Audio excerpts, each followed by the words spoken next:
കർത്താവിൻ്റെ അതിപരിശുദ്ധ നാമം ഇന്ന് പകലും മഹത്വപ്പെടുമാറാകട്ടെ. ഒരു പ്രാവശ്യം കൂടെ ഗ്രേസ് ടിവിയിൽ പ്രഭാത സന്ദേശവുമായി നിങ്ങളെ അഭിസംബോധന ചെയ്ത് സംസാരിപ്പാൻ സ്വർഗത്തിലെ ദൈവം അവസരം നൽകിയതിനായി ഞാൻ യേശു രാജാവിന് മഹത്വം അർപ്പിക്കുകയാണ്.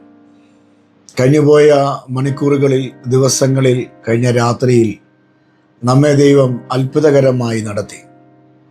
പ്രതികൂല സാഹചര്യങ്ങളിൽ തകർന്നു പോകാതെ യേശുവിൻ്റെ രക്തത്താൽ നമ്മെ കഴുകി വിശുദ്ധീകരിച്ച് നമ്മെ സൂക്ഷിച്ചു.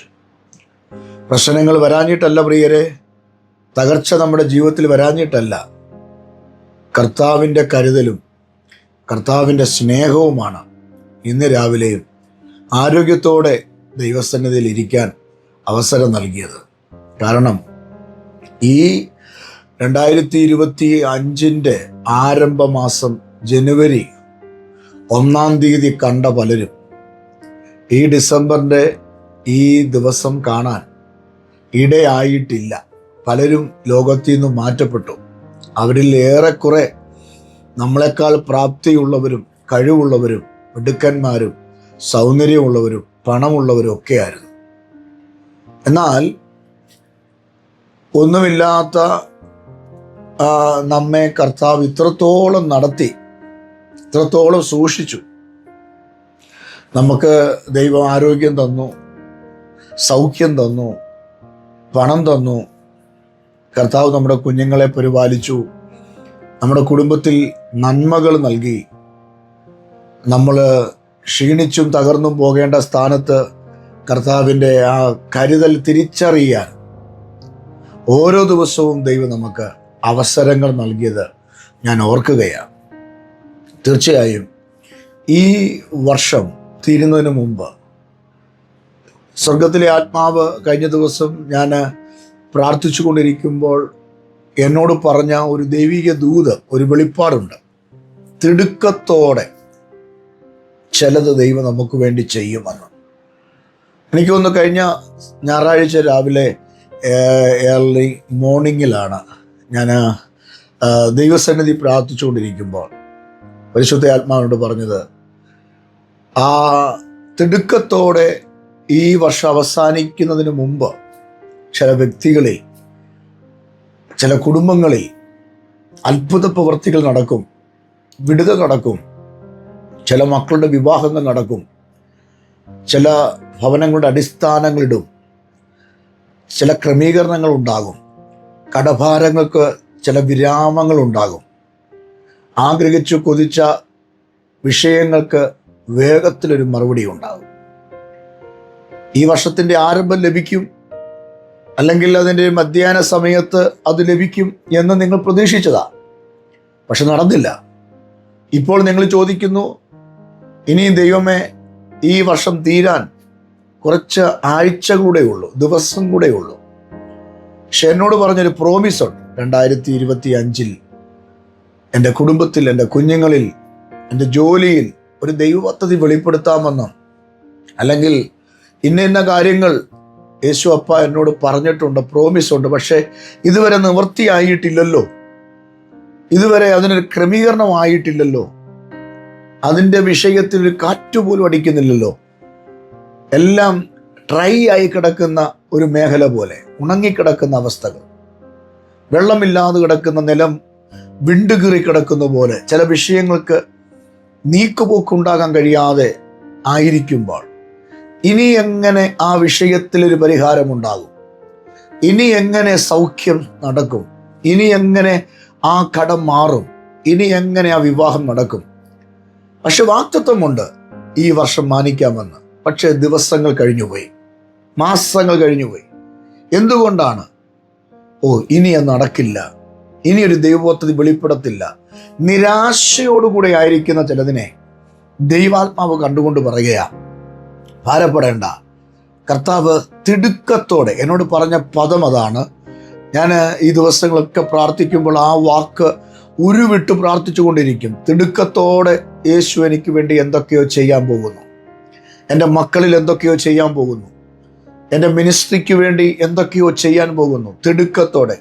ഉദാഹരണം, ആ മൊറിയ മലയിൽ അബ്രഹാമിൻ്റെ സന്തതി ഇസഹാക്കിന് വേണ്ടി കത്തി ഓങ്ങുന്ന സമയം സ്വർഗം തിടുക്കത്തോടെ ഇറങ്ങി ബാലന്റെ മേൽ കൈവയ്ക്കരുതെന്ന് പറഞ്ഞ് പെട്ടെന്ന് ഫാസ്റ്റായിട്ട് ദൈവം ഇടപെട്ടതുപോലെ ഈ ഇയർ അവസാനിക്കുന്നതിന് മുമ്പ്, ഇതിൻ്റെ എൻഡ് കാണുന്നതിന് മുമ്പ്, പുതിയ വർഷത്തിലേക്ക് ദൈവം നിങ്ങൾക്ക് ആയുസ് തരുന്നെങ്കിൽ, ആരോഗ്യം തരുന്നെങ്കിൽ, അല്ല കർത്താവിൻ്റെ വരവ് താമസിക്കുന്നെങ്കിൽ, ഈ വർഷം നിങ്ങളുടെ മേൽ ദൈവമിട്ട പ്രോമിസുകൾ, ദൈവമിട്ട ചില വെളിപ്പാടുകൾ അത് നിറവേറും വിശ്വസിക്കുന്നെങ്കിൽ നിങ്ങൾ ആമേൻ പറഞ്ഞു. ദൈവം നിങ്ങളെ ഇന്ന് രാവിലെ ആ ദൂതിലേക്ക്, ആ പ്രവചനത്തിലേക്ക് കൊണ്ടുവരട്ടെ എന്ന് ഞാൻ ആത്മാവിൽ പ്രാരംഭ സമയം ഞാൻ ദൈവിക ദൂത് സംസാരിക്കുകയാണ്.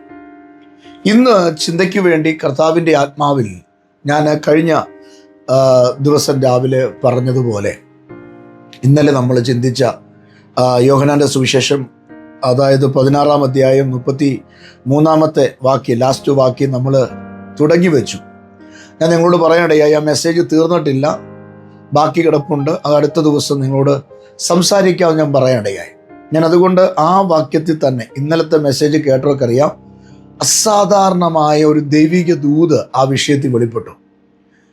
എനിക്ക് തോന്നുന്നു ഒരു 50-ലധികം ആളുകൾ എനിക്ക് എൻ്റെ വാട്സപ്പിൽ മെസ്സേജ് അയക്കുകയും അതിൽ കുറേ പേർ എന്നെ ഫോണിൽ വിളിക്കുകയും ഇതെന്നോടുള്ള ദൂതായിരുന്നു, പാസ്റ്ററെ ഈ വർഷം ഞങ്ങൾ ക്ഷീണിച്ചിരിക്കുകയായിരുന്നു, ഇന്ന വിഷയങ്ങളിൽ ഞങ്ങൾ ഭാരപ്പെട്ടിരിക്കുകയായിരുന്നു, ഞങ്ങളുടെ മേലൊരു കടമുണ്ടായിരുന്നു, ഞങ്ങളുടെ കുഞ്ഞുങ്ങൾക്കൊരു കടമുണ്ടായിരുന്നു എന്നൊക്കെ പറഞ്ഞ് അതിനൊരു മറുപടിയാണ് ഇന്ന് എന്നോട് സംസാരിച്ച് എന്ന് പറഞ്ഞ് ഇന്നലെ ധാരാളം കോളുകളും മെസ്സേജുകളും എനിക്ക് കിട്ടാൻ ഇടയായി. ഞാൻ നിങ്ങളോടൊരു കാര്യം പറയാം, കർത്താവ് പറയാത്ത ഒരു കാര്യം ഞാൻ പറയത്തില്ല. കർത്താവിനെ നമ്മൾ എവിടെ ഉയർത്തുന്നു അവിടെ വിടുതലുണ്ട്. കർത്താവിനെ എവിടെ നമ്മൾ പ്രസൻറ്റ് ചെയ്യുന്നു അവിടെ ഭയങ്കര ദൈവസാന്നിധ്യം ഉണ്ടാകും. ഒരു കാലത്ത് ഞാൻ ഇതൊന്നും അറിയത്തില്ലായിരുന്നു. അതുകൊണ്ട് ഞാൻ ഏലിയാവും മോശയും ദാനിയേലും സിംഹക്കുഴിയും തീച്ചൂളയൊക്കെ പറഞ്ഞു നടന്നൊരു കാലഘട്ടമുണ്ട്. പക്ഷെ പിന്നീട് ദൈവം എന്നെക്കുറിച്ചുള്ള ശുശ്രൂഷയുടെ ആ ലെവലിലേക്ക് കൊണ്ടുവന്നപ്പോൾ കർത്താവിൻ്റെ ആ വിഷൻ വ്യത്യാസം വരുത്തി. ഞാൻ എന്താണ് പറയേണ്ടത്, ഒരു വേദിയിൽ ഞാൻ ആരെയാണ് പ്രസൻറ്റ് ചെയ്യേണ്ടത്, ഞാൻ ഏത് നിലയിലാണ് ശുശ്രൂഷിക്കേണ്ടത്, ജനത്തിന് എന്താണ് കൊടുക്കേണ്ടത്, ഒരു ബഹളമല്ല, അല്ലെങ്കിൽ ഒരു പഴയ നിയമ ഭക്തൻ്റെ കഥയല്ല ഞാൻ കൊടുക്കേണ്ടത്. യേശുവിനെ കൊടുക്കണം, യേശു ആയിരിക്കണം ലക്ഷ്യം, യേശുവിൽ വളരണം എന്ന് പരിശുദ്ധാത്മാവിനോട് സംസാരിച്ചു. ചില വ്യക്തികളെ കർത്താവ് എനിക്ക് വേണ്ടി ഗൈഡൻസ് ചെയ്യാൻ ഒരുക്കുകയും ചെയ്തു. അത് ഭയങ്കര ദൈവിക പദ്ധതിയാണ്. ഒരിക്കൽ ഞാൻ എൻ്റെ ചർച്ചിൽ ശുശ്രൂഷിച്ചു കൊണ്ടിരിക്കുമ്പോൾ യേശുവിനെ കുറിച്ച് അസാധാരണമായ ഒരു മെസ്സേജ് ഞാൻ പറഞ്ഞപ്പോൾ എൻ്റെ ചർച്ചിൽ ഒരു ഡോക്ടറുണ്ട്. അദ്ദേഹം ഓടി വന്നിട്ട് എന്നോട് പറഞ്ഞു, എനിക്കിതാണ് വേണ്ടേ, ഞാൻ ഇന്ന് ഭയങ്കര ഹാപ്പിയാണ്. അതുകൊണ്ട് ഈ നിലയിൽ പാസ്റ്റർ ആ ശുശ്രൂഷയിൽ യേശുവിനെ പ്രസൻറ്റ് ചെയ്യാൻ പറ്റുമെങ്കിൽ നിങ്ങളുടെ ലെവൽ മാറും, നിങ്ങളുടെ സ്ഥിതി മാറും എന്ന് പറഞ്ഞപ്പോൾ എനിക്ക് ഭയങ്കര കൊതി എൻ്റെ അകത്ത് വന്നു. ഞാൻ എൻ്റെ കർത്താവിനോട് പറഞ്ഞു പ്രാർത്ഥിക്കുന്ന വിഷയം അതുതന്നെയായിരുന്നു. കർത്താവെ, അങ്ങേ എനിക്ക് പ്രസൻറ്റ് ചെയ്യണം, അങ്ങേ എനിക്ക് ജനത്തിൻ്റെ ഹൃദയത്തിനകത്ത് ഇട്ടുകൊടുക്കണം. അത് പ്രാർത്ഥിക്കുകയും ആളുകൾ കൊണ്ട് കൊതിക്കുകയും ചെയ്യുന്നൊരു വ്യക്തിയായിരുന്നു ഞാൻ. ക്രിസ്തുവിൻ്റെ വെളിപ്പാടിനകത്ത് വരണമെന്ന് എനിക്കൊരു ഭയങ്കര നിയോഗം കർത്താവ് എനിക്ക് തന്നത് ഞാൻ വിശ്വസിക്കുക. കർത്താവിൻ്റെ ആത്മാവിൽ ഞാൻ ഇന്ന് രാവിലെ വിളിച്ചു പറയാം, യേശു നിൻ്റെ അകത്തുണ്ടെങ്കിൽ, യേശു നിൻ്റെ ജീവിതത്തിലുണ്ടെങ്കിൽ, യേശുവിൻ്റെ സാന്നിധ്യം നിങ്ങളുടെ ആ ലൈഫിനകത്ത് നിങ്ങൾ അനുഭവിച്ചറിഞ്ഞാൽ ഒരിക്കലും നിങ്ങൾ ക്ഷീണിച്ചു പോകത്തില്ല. ഒരു ദൈവ പൈതൽ, ക്രിസ്തുവിൽ ജീവിക്കുന്ന ഒരു ദൈവ പൈതൽ, ക്രിസ്തുവിലായിരിക്കുന്ന ഒരു ദൈവ പൈതലിന് കഷ്ടതയുണ്ടോ, പ്രയാസമുണ്ടോ, വേദനയുണ്ടോ, ഞെരുക്കമുണ്ടോ? പ്രിയരെ, ഇതൊന്നും അല്ല നമ്മുടെ ലക്ഷ്യം, നമ്മുടെ വിഷൻ ഇതൊന്നും അല്ല. കഷ്ടത മാറുന്നതോ രോഗം മാറുന്നതോ കടം മാറുന്നതോ ഒന്നും അല്ല ദൈവത്തിന് നമ്മളെക്കുറിച്ചുള്ള പ്ലാന്. പിന്നെ ഈ വക കാര്യങ്ങളിൽ കൂടെ ഒക്കെ ചിലപ്പോൾ ദൈവം പോലും നമ്മളെ കടത്തി വിട്ടെന്നിരിക്കും. ഞാനത് പറഞ്ഞു വരുന്നുണ്ട്, നിങ്ങളത് ഈ മെസ്സേജ് കേൾക്കും മനസ്സിലാവും. യേശു നമ്മളെ ആ അവസ്ഥയിൽ കൂടെ ചിലപ്പോൾ ഒന്ന് കയറ്റി വിട്ടെന്നിരിക്കും. എന്തിനറിയാമോ? യേശു ആഗ്രഹിക്കുന്നത് പോലെ നാം ആയിത്തീരാൻ വേണ്ടിയാണ്. ഇന്ന് രാവിലെ വിശ്വസിക്കുക, യേശുവേന്ന് വിളിക്കുക. നിങ്ങളുടെ വീടിനകത്തിരുന്ന് ഈ സന്ദേശം കേൾക്കുന്നെങ്കിൽ വാ തുറന്ന് യേശുവേന്ന് വിളിക്കുക. നിങ്ങളുടെ അന്തരീക്ഷം ഒന്ന് കേൾക്കട്ടെ. നിങ്ങളിരിക്കുന്ന റൂമിൻ്റെ ആ ചുവരുണ്ടല്ലോ, 4 ചുവരുകളോ ഒന്ന് കേൾക്കട്ടെ. സ്വർഗം ഒന്ന് കേൾക്കട്ടെ. ഇനി വീട്ടിൽ ആരിലൊക്കെ ഉണ്ടെങ്കിൽ അവരൊക്കെ ഒന്ന് കേൾക്കട്ടെ നിങ്ങൾ യേശുവേന്ന് വിളിക്കുന്നത്. കാരണം നിങ്ങൾ ഒച്ചത്തിൽ യേശുവേന്ന് വിളിക്കുക. യേശുവേന്ന് വിളിക്കുമ്പോൾ നിങ്ങളുടെ കെട്ടഴിയും, നിങ്ങളുടെ ബന്ധനം അഴിയും, ഒരു ദൈവിക പദ്ധതി വെളിപ്പെടും. ഈ പുതിയ വർഷത്തിൽ ക്രിസ്തു നിങ്ങളുടെ ഉള്ളിൽ വരാം. ഗ്രേസ് TV പ്രേക്ഷകരോട് ഞാൻ ആത്മാവിൽ പറയാം, എനിക്ക് മറ്റുള്ളവരോടല്ല സംസാരിക്കാനുള്ളത്. ഈ ചാനലിൽ നിരന്തരം കഴിഞ്ഞ 6 വർഷമായി ഒരു മെസ്സേജ് പോലും വിടാതെ നിരന്തരം കേൾക്കുന്ന ആയിരക്കണക്കിന് ആളുകൾ എനിക്കുണ്ട്. എനിക്ക് നിങ്ങളെയാണ് ഫോക്കസ് ചെയ്യാനുള്ളത്. അതുകൊണ്ട് നിങ്ങളോട് ഞാൻ പറയാം, നിങ്ങൾ യേശുവിന് സ്ഥാനം കൊടുക്കണം.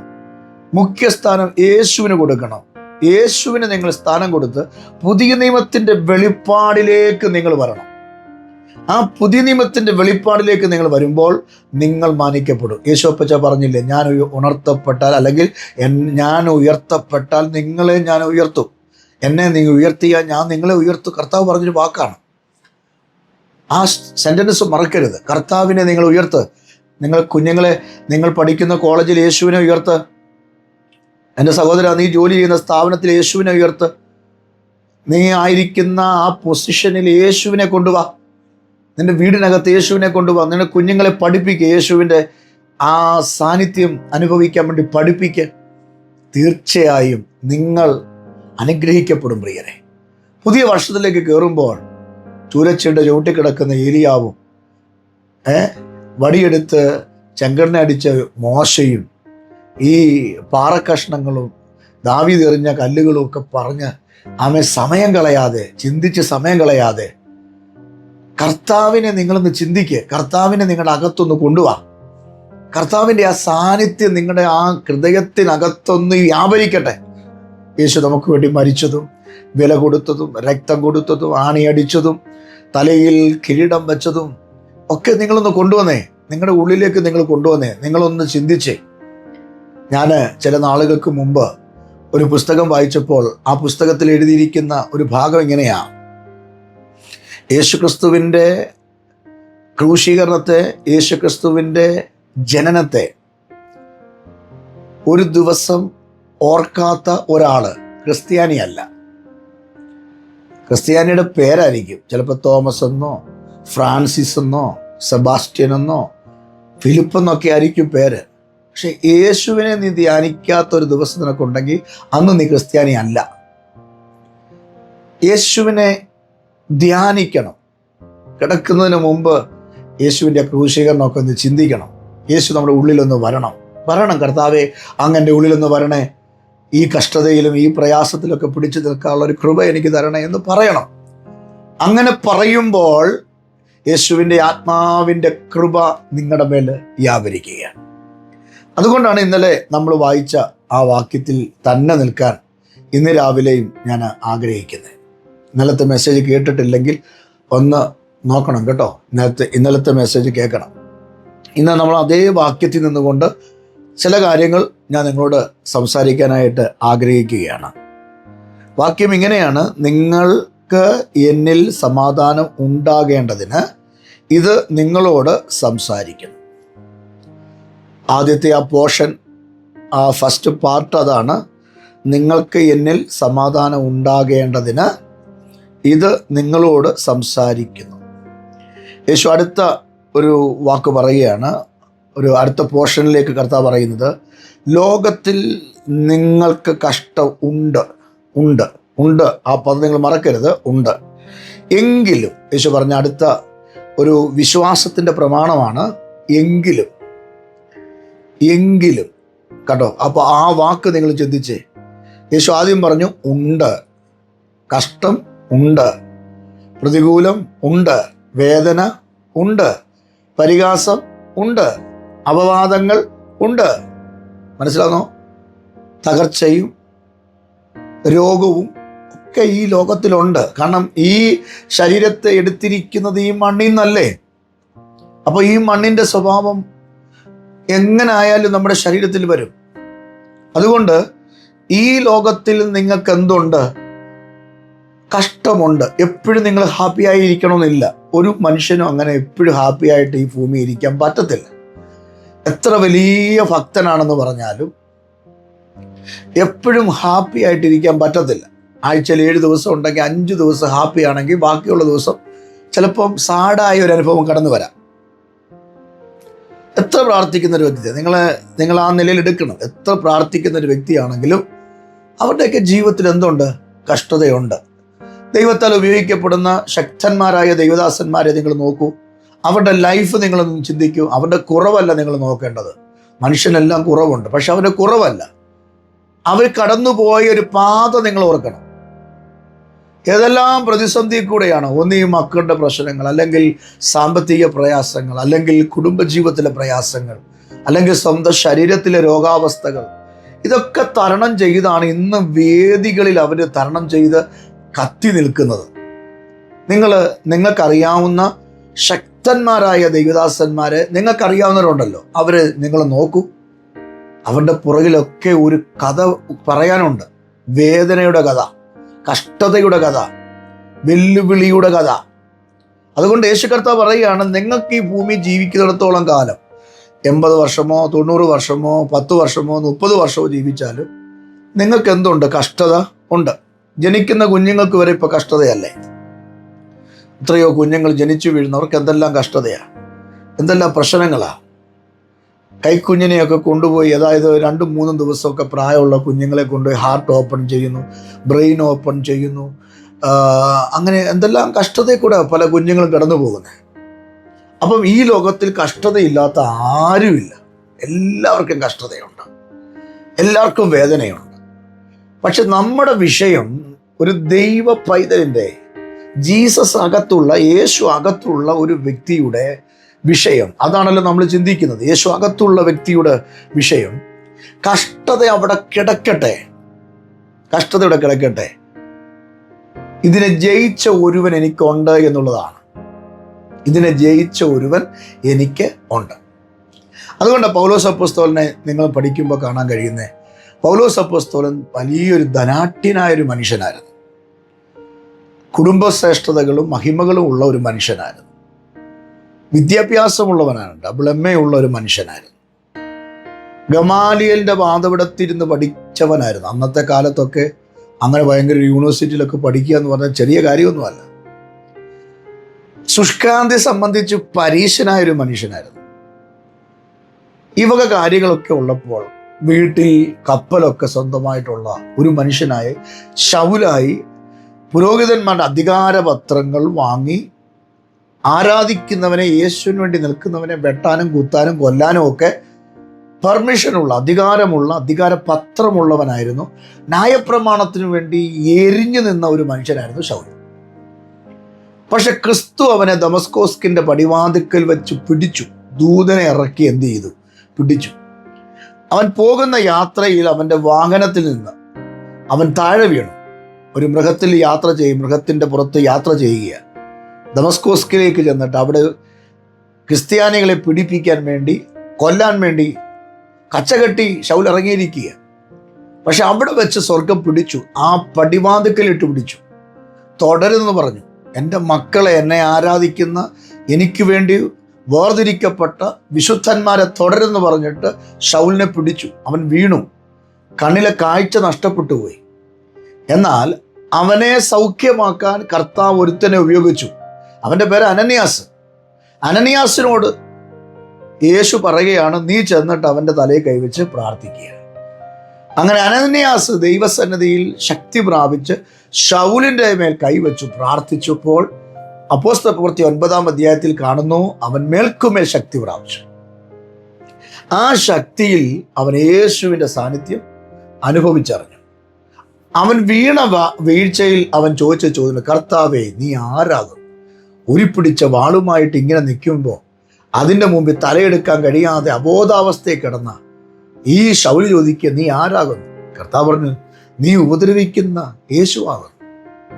അങ്ങനെ യേശു എന്ന വെളിപ്പാട് അവൻ്റെ ഉള്ളിൽ വന്നപ്പോൾ ന്യായപ്രമാണത്തെ അവൻ കീറിക്കളഞ്ഞിട്ട് അടുത്ത കാഴ്ച അവന് കിട്ടിയപ്പോൾ തിമിരം ഇളകുന്ന പോലെ, മീൻ്റെ ചെതുമ്പൽ ഇളകുന്ന പോലെ കണ്ണിന്ന് ഇളകി മാറി കാഴ്ച കിട്ടിയപ്പോൾ ന്യായപ്രമാണത്തിൻ്റെ വെളിപ്പാടിനെ കാണുന്നതിനേക്കാൾ അപ്പുറമായി ക്രിസ്തു വെളിപ്പാട് പൗലോസിൻ്റെ അകത്ത് കയറി വന്നു. ക്രിസ്തു വെളിപ്പാട് പൗലോസിൻ്റെ അകത്ത് വന്നപ്പോൾ അവൻ ശക്തി പ്രാപിച്ചു. ഇന്ന് പകൽ ആത്മാവി പറയാം, ഏതെങ്കിലും പഴയ പ്രമാണം കൊണ്ട് നീ ജീവിച്ചാൽ, ഏതെങ്കിലും പഴയ ആചാരം കൊണ്ട് നീ ജീവിച്ചാൽ, പഴയ ഏതെങ്കിലും ബുദ്ധി കൊണ്ട് നീ ജീവിച്ചാൽ ക്രിസ്തു വെളിപ്പാടിൽ വരിക ഇല്ല എന്ന് മാത്രമല്ല, ശക്തി പ്രാപിക്കത്തില്ല.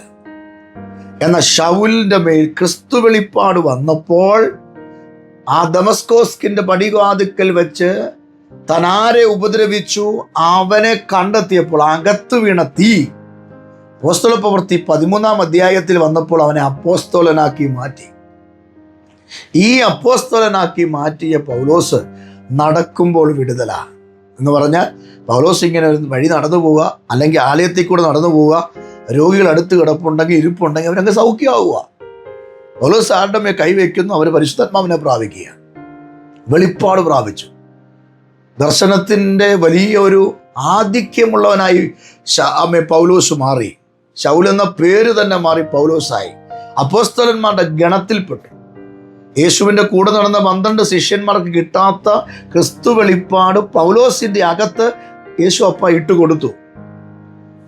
ആ അത്രയും വെളിപ്പാടുള്ള 3-ാം സ്വർഗത്തോളം എടുക്കപ്പെടുന്ന വെളിപ്പാടുള്ള ക്രിസ്തു കഴിഞ്ഞ് ഈ ഭൂമിയിൽ ഇതേപോലെ വെളിപ്പാടുള്ള ഒരു വ്യക്തി ഉണ്ടോ എന്ന് എന്നോട് ചോദിച്ചാൽ ഞാൻ പറയും, കണ്ണു അടച്ചു പറയും, ഇല്ല, പൗലോസ് മാത്രമാണ് അടുത്ത അതേപോലെ വെളിപ്പാടുള്ള എന്ന് പറഞ്ഞാൽ, ആ അത്രയും വെളിപ്പാടുള്ള പൗലോസിൻ്റെ ശരീരത്തിൽ എന്തുണ്ടായിരുന്നു? ഒരു കഷ്ടതയുണ്ടായിരുന്നു, ഒരു ശൂലമുണ്ടായിരുന്നു. ഇത് മാറാൻ വേണ്ടി യേശുവിൻ്റെ അടുക്കൽ ചെന്ന് പൗലോസ് പ്രാർത്ഥിക്കുക, കർത്താവേ, ഞാൻ എൻ്റെ നെല്ല് തട്ടുമ്പോൾ രോഗികൾ സൗഖ്യമാകുന്നു, ഭൂതം ഇളകുന്നു, ഞാൻ കൈവയ്ക്കുമ്പോൾ പലരും അഭിഷേകം പ്രാപിക്കുന്നു, ഭയങ്കര മിനിസ്ട്രി കർത്താവെ എനിക്ക് തന്നു, ഞാനത് ചെയ്യുകയാണ്, ഭയങ്കര വെളിപ്പാട് തന്നു, അതൊക്കെ ഞാൻ ചെയ്തുകൊണ്ടിരിക്കുക.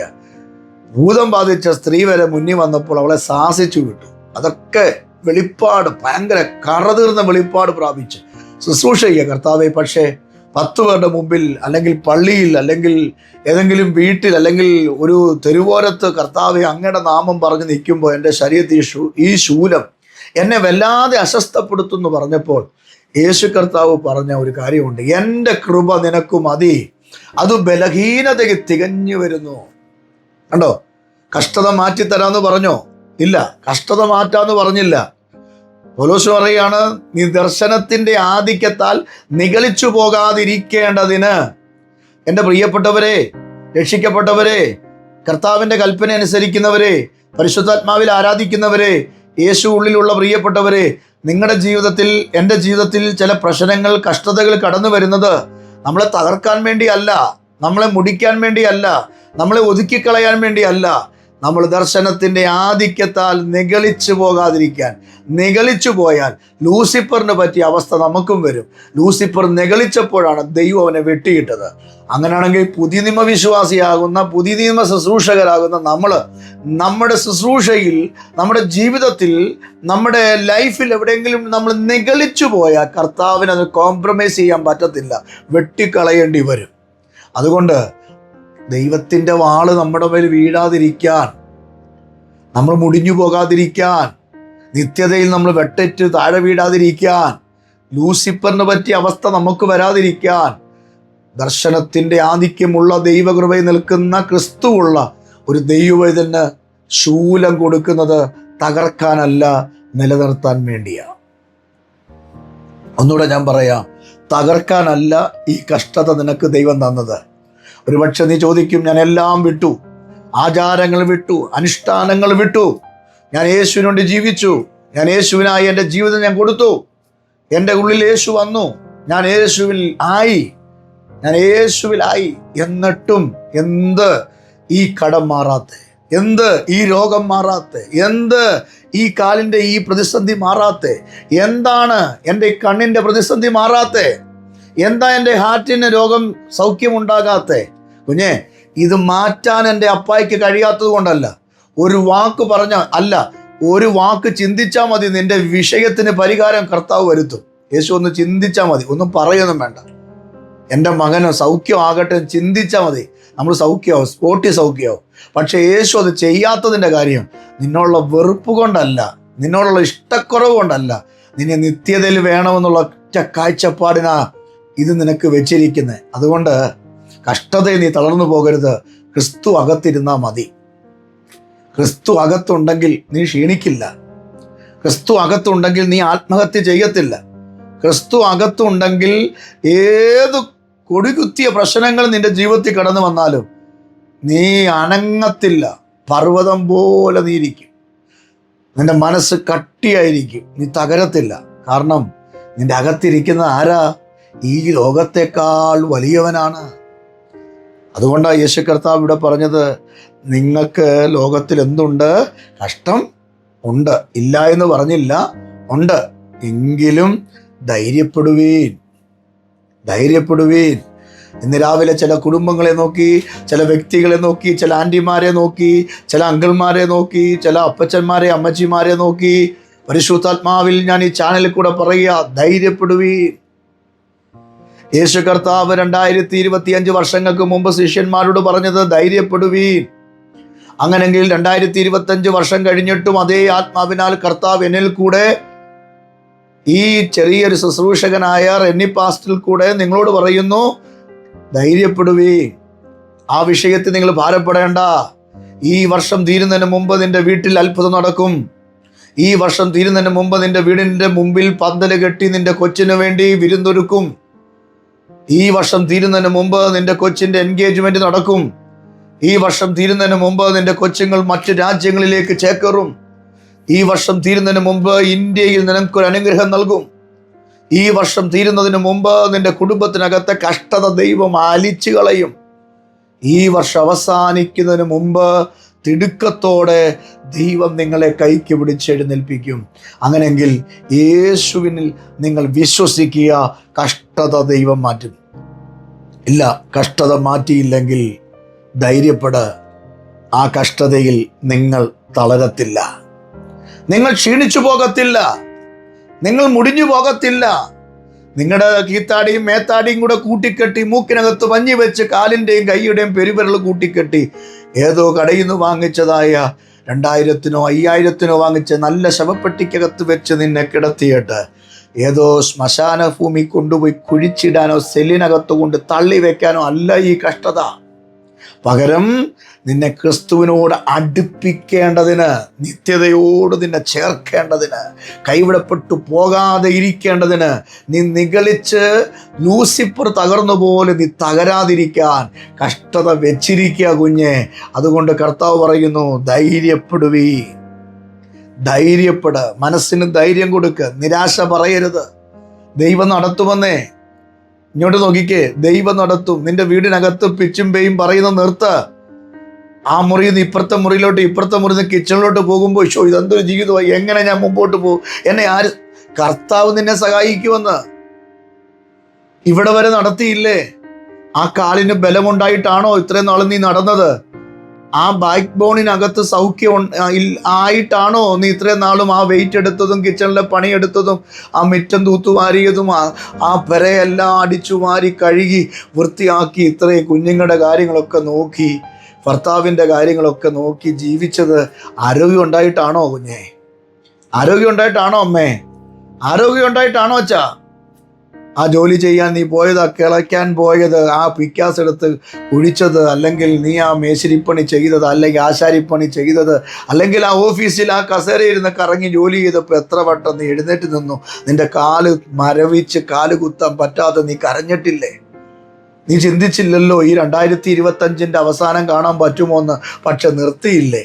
പിന്നെ എന്തിനാ നീ ഭാരപ്പെടുന്നേ? ധൈര്യമായിട്ടിരിക്കുക, ധൈര്യമായിട്ടിരിക്കുക. മക്കൾക്ക് വേണ്ടി കർത്താവ് പ്രവർത്തിക്കുമെന്ന്. നിങ്ങൾ എന്തിനാ നിരാശപ്പെടുന്നേ? ക്രിസ്തു നമ്മുടെ കൂടെ ഇല്ലേ? കർത്താവ് നമ്മുടെ കൂടെ ഇല്ലേ? പിന്നെ എന്തിനാ അധൈര്യപ്പെടുന്നേ? ധൈര്യത്തോടെ ഇരിക്കുക. ഞാനും എൻ്റെ കുഞ്ഞും കൂടെ ഈ റോഡിൽ കൂടെ നടന്നു പോകുമ്പോൾ ഇപ്പോൾ ഈ റോഡിലെ വലിയൊരു ശാപമാണ്. ഇഷ്ടംപോലെ പട്ടികളുണ്ട്. ഓരോ ജംഗ്ഷനിൽ ചെന്ന എത്ര എണ്ണത്തെ നമുക്ക് എണ്ണാൻ പറ്റാത്ത നിലയിലാണ്. ഒരു 10-20 എണ്ണത്തെ ഞാൻ കഴിഞ്ഞ ദിവസം ഞാലിയാങ്കുഴി ബസ് സ്റ്റാൻഡിൻ്റെ അവിടെ പോയി ഒരു കടയിൽ ചെന്ന് കുറച്ച് കാര്യങ്ങൾ ചെയ്യാൻ വേണ്ടി അവിടെ നിന്നപ്പോൾ ഞാനൊരു 10-20 എണ്ണത്തെ എണ്ണി. ഞാൻ അവിടുത്തെ തീർന്നെന്ന്. ഞാൻ ആ കടയിൽ നിന്ന് ഇറങ്ങി ചെരുപ്പിട്ട് പുറത്തേക്ക് ഇറങ്ങിയപ്പോൾ അപ്പുറത്തെ സൈഡിൽ കിടപ്പുണ്ട് 4-5 എണ്ണം കൂടെ വേറെ. ഇഷ്ടംപോലെ പട്ടിയുള്ളൊരു രാജ്യത്താണ് നമ്മൾ താമസിക്കുന്നത്. പക്ഷേ എൻ്റെ കുഞ്ഞും ഞാനും കൂടെ പോകുമ്പോൾ ഏതെങ്കിലും പട്ടി കുരച്ചാൽ എൻ്റെ കൊച്ചിൻ്റെ കൈ ഞാൻ പിടിച്ചിട്ടുണ്ടെങ്കിൽ എൻ്റെ കൊച്ചു പേടിക്കത്തില്ല.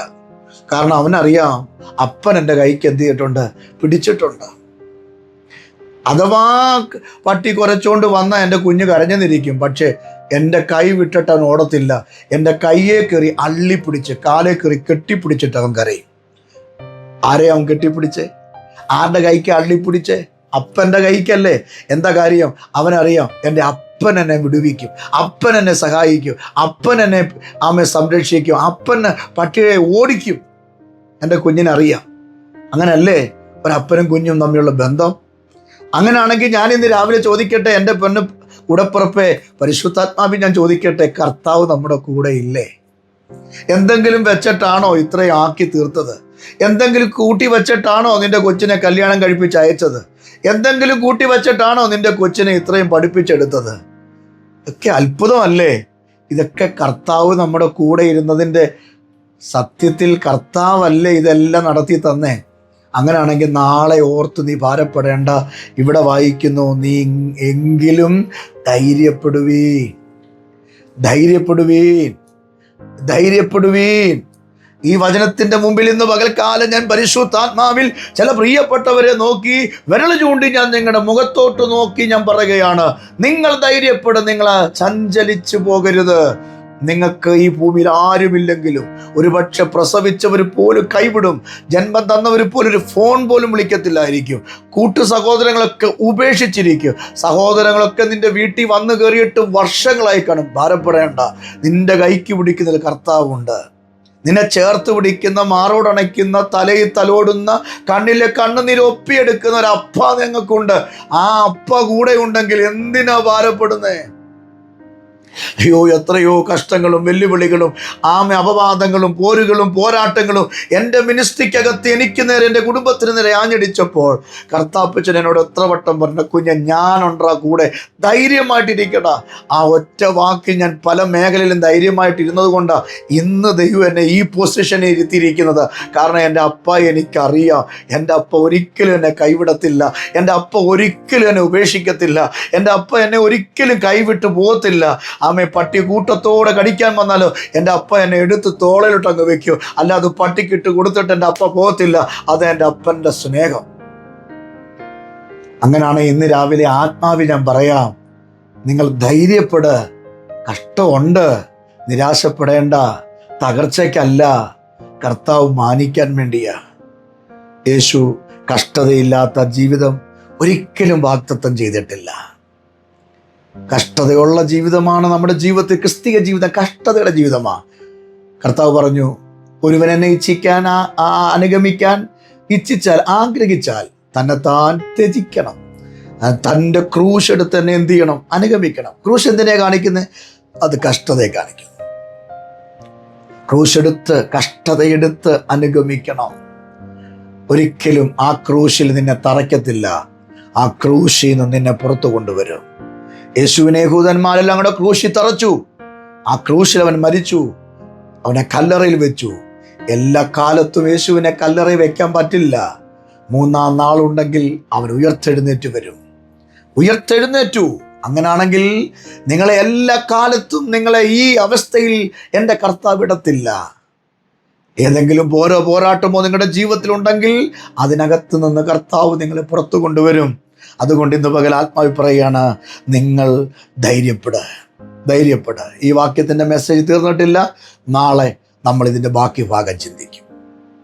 ഇന്നലെ ചിന്തിച്ചതിൻ്റെ ബാക്കിയാണ് ഇന്ന് ചിന്തിച്ചത്. ഇന്ന് ചിന്തിക്കുന്നതിൻ്റെ ബാക്കി നാളെ നമുക്ക് ചിന്തിക്കാം. ധൈര്യപ്പെടുക. ഈ വാക്യം ഇങ്ങനെ കിടക്കുകയാണ്. സന്തോഷമുണ്ടോ നിങ്ങൾക്ക്? ഉണ്ടെങ്കിലേ ഈ മെസ്സേജ് 10 പേർക്ക് ഷെയർ ചെയ്യണം കേട്ടോ. എന്നിട്ട് ഗ്രേസ് ടിവിയുടെ പ്രവർത്തനത്തെക്കുറിച്ച് നിങ്ങൾ പറഞ്ഞു കൊടുക്കണം. എല്ലാ ദിവസവും രാവിലെ 6 മണിക്ക് ഇങ്ങനൊരു സന്ദേശമുണ്ട്, കേൾക്കണമെന്ന് പറയണം. എന്തിനറിയാമോ? അവർ ഓരോ ദിവസവും ബലപ്പെടട്ടെ. ഒത്തിരി പ്രയാസത്തിൽ കൂടെ അവരും പോകുന്നത് നമ്മളെപ്പോലെ തന്നെയാണ്. കഷ്ടതയിൽ കൂടെ പോകുന്നേ. അവർക്കൊരു ബലം കിട്ടട്ടെ. അവർ ക്ഷീണിച്ചു പോകരുത്. അതുകൊണ്ട് തീർച്ചയായും ഈ സന്ദേശം മറ്റുള്ളവർക്ക് ഷെയർ ചെയ്യുക. എല്ലാ ദിവസവും നിങ്ങൾക്ക് ഈ മെസ്സേജ് ലഭിക്കാൻ ആഗ്രഹിക്കുന്നെങ്കിൽ, കേൾക്കാൻ ആഗ്രഹിക്കുന്നെങ്കിൽ, ഈ മെസ്സേജിന് തൊട്ട് താഴെയുള്ള ആ റെഡ് ബട്ടൺ കണ്ടോ, ആ സബ്സ്ക്രൈബ് ഒന്ന് അമർത്തി വെച്ചേര്, ആ ബെൽ ബട്ടൺ ഒന്ന് അമർത്തി വെച്ചേര്. എല്ലാ ദിവസവും രാവിലെ നിങ്ങൾക്ക് നിങ്ങളുടെ ഫോണിൽ നോട്ടിഫിക്കേഷനായിട്ട് കിട്ടും. ഈ പ്രവർത്തനത്തെ ഓർത്ത് നിങ്ങൾ പ്രാർത്ഥിക്കുക. ഞങ്ങൾ നിങ്ങൾക്ക് വേണ്ടി പ്രാർത്ഥിക്കുക. നിങ്ങൾക്ക് എന്തെങ്കിലും പ്രാർത്ഥനാ വിഷയം ഉണ്ടെങ്കിൽ ഞങ്ങൾക്ക് എഴുതണം കേട്ടോ. ഈ വാട്സപ്പ് നമ്പറിൽ നിങ്ങൾ എഴുതിയിട്ടാൽ തീർച്ചയായും ഞങ്ങൾ നിങ്ങൾക്ക് വേണ്ടി പ്രാർത്ഥിക്കും. കഴിഞ്ഞ നാളുകളിൽ ആയിരക്കണക്കിന് ജനത്തിന് വേണ്ടി പ്രാർത്ഥിപ്പാൻ ദൈവം അവസരം നൽകിയിട്ടുണ്ട്. 100 കണക്കിന് വിടുതലുകൾ കാണാനും കേൾക്കാനും കർത്താവ് സഹായിച്ചിട്ടുണ്ട്. തീർച്ചയായും ഭാരപ്പെടേണ്ട, ധൈര്യമായിട്ടിരിക്കുക. ലോകത്ത് കഷ്ടമുണ്ട്, കർത്താവ് ജയിച്ചവനാ, തോറ്റവനല്ല, ജയിച്ചവനാ. ആ കർത്താവ് കൂടെയുണ്ട്. അടുത്ത ദിവസം നമുക്ക് ബാക്കി ഭാഗം ചിന്തിക്കാം, പ്രാർത്ഥിക്കാം, കണ്ണടയ്ക്കാം. കർത്താവേ, ഞങ്ങളോട് ഇന്ന് രാവിലെയും അങ്ങയുടെ വചനം ഐശ്വര്യമായി സംസാരിച്ച ദൈവത്തിൻ്റെ സ്നേഹത്തിനും കൃപകൾക്കുമായി സ്തോത്രം. ഞങ്ങൾക്ക് കഷ്ടമുണ്ട്, അത് ഞങ്ങൾക്കറിയാം. പക്ഷെ അത് ഞങ്ങളുടെ തകർച്ചയ്ക്കല്ലെന്നും ഞങ്ങളുടെ ജീവിതം തീരാനല്ലെന്നും ഒതുങ്ങാനല്ലെന്നും ആണെന്ന് ഞങ്ങളോട് പറഞ്ഞല്ലോ. കർത്താവെ, അങ്ങ് ഞങ്ങളെ സ്നേഹിക്കുന്നത് കൊണ്ടാണെന്നും ഞങ്ങളെ നിത്യതയോട് അടുപ്പിക്കാനും ക്രിസ്തു ഞങ്ങളുടെ ഉള്ളിൽ വാഴേണ്ടതിനുമാണ് ഞങ്ങളെ കഷ്ടതയിൽ കൂടെ കടത്തിവിടുന്നതെന്നും. ഉദാഹരണത്തിന് പൗലോസിനെ ദൈവം ശൂലം കൊടുത്തത് നിഗളിച്ചു പോകാതിരിക്കാനാണെന്നും ഞങ്ങളെ കേൾപ്പിച്ചല്ലോ. അപ്പോൾ അങ്ങ് തരുന്ന എല്ലാ കാര്യങ്ങളും സഹിക്കാനുള്ള കൃപ ഞങ്ങൾക്ക് തന്നാൽ മതി കർത്താവേ. ഞങ്ങളെ ക്രിസ്തുവിനോട് അടുപ്പിക്കാൻ, നിത്യതയോട് അടുപ്പിക്കാൻ ഞങ്ങൾ ഏതെങ്കിലും വിഷയത്തിൽ കൂടെ കർത്താവ് കടത്തിവിടുന്നെങ്കിൽ അത് മാറ്റണ്ട അപ്പ, അത് അവിടെ തന്നെ ഇരിക്കട്ടെ. കാരണം കർത്താവിന് അകന്നു പോകുവാൻ ചിലപ്പോൾ ചാൻസ് ഉണ്ട്. അതുകൊണ്ട് അപ്പോൾ അടിയനെ ഞാൻ അങ്ങനെ പറഞ്ഞ് പ്രാർത്ഥിക്കുന്നു. ഈ ജനത്തിനു വേണ്ടി ഞാൻ അങ്ങനെ പ്രാർത്ഥിക്കുന്നു. എൻ്റെ കുടുംബത്തിന് വേണ്ടി ഞാൻ അങ്ങനെ പറഞ്ഞ് പ്രാർത്ഥിക്കുന്നു. അങ്ങ് തരുന്ന പാനപാത്രം കുടിക്കാനുള്ള കൃപ തരണം കർത്താവേ. ഞങ്ങൾക്കറിയാം അങ്ങ് ഞങ്ങളേത് സാഹചര്യത്തിൽ കൂടെ കടത്തിവിട്ടാലും, ഞങ്ങളേത് അവസ്ഥയിൽ കൂടെ കടത്തിവിട്ടാലും ഇതിൻ്റെ പുറകിൽ അങ്ങ് ഞങ്ങളെ നിത്യതയ്ക്ക് അടുപ്പിക്കാനാണെന്നും അങ്ങ് ഞങ്ങളുടെ കൂടെ ഇരിക്കാനും ഞങ്ങൾ അങ്ങയുടെ കൂടെ ഇരിക്കാനാണ് ഞങ്ങളിങ്ങനെ പരീക്ഷിക്കുന്നത് ഞങ്ങൾക്കറിയാം. പക്ഷേ യാക്കോബ് അപ്പോസ്തലന്റെ കാര്യം പറഞ്ഞു, ദോഷങ്ങളാൽ അങ്ങ് പരീക്ഷിക്കുന്നവനല്ല എന്ന്. അത് ഞങ്ങൾക്കറിയാം കർത്താവേ.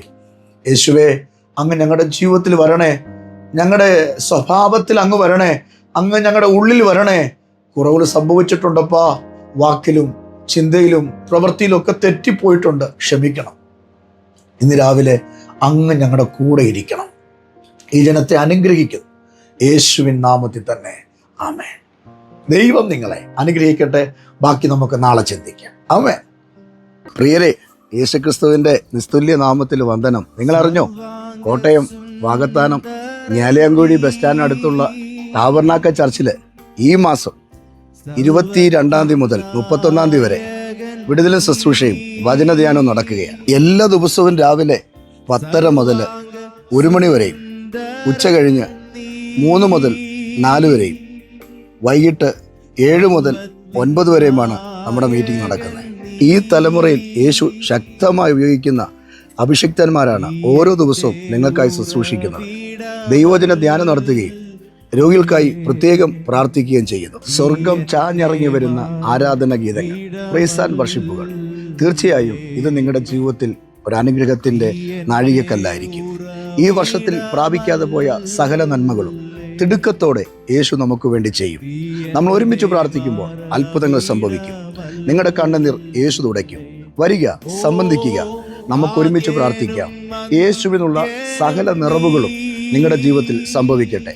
ടാബർനാക്കൽ ചർച്ച ഒരുക്കുന്ന ഈ വിടുതലും ശുശ്രൂഷ നിങ്ങളുടെ ചരിത്രം മാറ്റുന്ന ദിവസമായിരിക്കും. ഞങ്ങൾ നിങ്ങൾക്ക് വേണ്ടി പ്രാർത്ഥിക്കാം. ദൈവം നിങ്ങളെ അനുഗ്രഹിക്കുമാറാകട്ടെ.